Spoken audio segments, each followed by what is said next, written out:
انسان کے اندر ہی اچھائی بھی ہے اور برائی بھی ہے.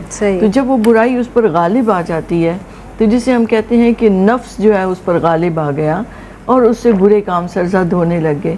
اب وہ ظاہراً اس نے اپنے ایک ایسی جگہ پہ آنکھ کھولی ہے جہاں نیکی کی بڑی عزت ہے اور نیک لوگوں کی. وہ چاہتا ہے کہ میری بھی عزت ہو, مجھے بھی لوگ نیک سمجھے. اب اس میں ریا آتا چلا جاتا ہے کیونکہ حقیقت میں تو نفس غالب ہے اس پر.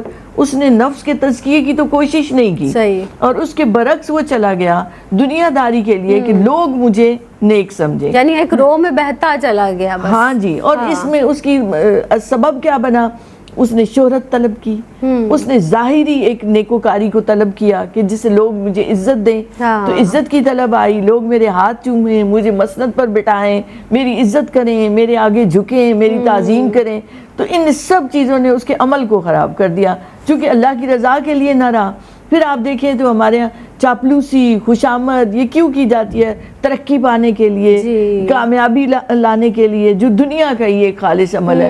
ایون گھروں کے اندر بیٹا باپ کی چاپلوسی کر رہا ہے, بیٹی جو ہے وہ اپنے طور پر پیسے نکلوانے کی کوشش کر رہی ہے. تو اس سے کیا ہوتا ہے کہ یہ عمل ریا میں آ جاتا ہے اور خود کو انسان ریاکار جو ہوتا ہے بڑا چالاک اور زیرک سمجھ رہا ہوتا ہے. تو دنیاوی مفادات جہاں بھی وابستہ ہیں یا کسی قسم کی گھٹیا لذت کے لیے, شہرت کے لیے, کسی بھی ایسی چیز کے لیے جو اللہ کی رضا کے سوا کچھ بھی ہے, وہ دنیا داری ہے, وہ نیکی کا عمل نہیں ہے, نہ ہی وہ خیر کا عمل ہے. یہ مختلف چیزیں ہیں, مختلف اسباب ہیں.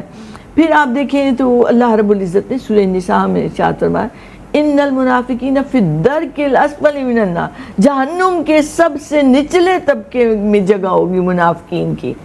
اور اتنا وہ کافروں کے لیے نہیں جتنا منافقوں کے لیے شدید عذاب کی باتیں ہوئی ہیں قرآن مجید میں. وجہ یہ ہے کہ وہ ظاہری تو لبادہ انہوں نے نیکی کا اوڑا ہوتا ہے لیکن در پردہ اندر ان کے منافقت ہوتی ہے. تو نقصان کیا ہوا کہ عمل ایک ظاہری آپ نے محنت بھی کی, آپ نے عمل بھی کیا جو ظاہراً بڑا اچھا نظر آ رہا ہے, مگر کیا ہوا کہ عمل ضائع ہو گیا, عمل برباد ہو گئے.